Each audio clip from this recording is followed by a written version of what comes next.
Në lagjen 12 të qytetit të Korçës, në pallatin e ish Mapos, po kryhen punime për termoizolimin e fasadës, shoqëruar me lyerjen dhe sistemimin e elementeve të jashtëm. Ndërhyrja synon jo vetëm përmirësimin e pamjes së godinës, por edhe rritjen e eficiencës energjetike, duke ndihmuar në ruajtjen e temperaturës brenda banesave dhe uljen e konsumit të energjisë. Banorët shprehen të kënaqur me punimet, duke vlerësuar se këto investime i japin qytetit një pamje më të rregullt dhe bashkëkohore, ndërsa për ta vetë sjellin më shumë komoditet gjatë gjithë vitit.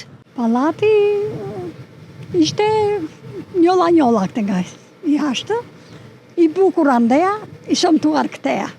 Tash po na bëhet edhe këtë i bukur. Tani po ju bëjnë edhe termoizolimin, është një gjë e mirë?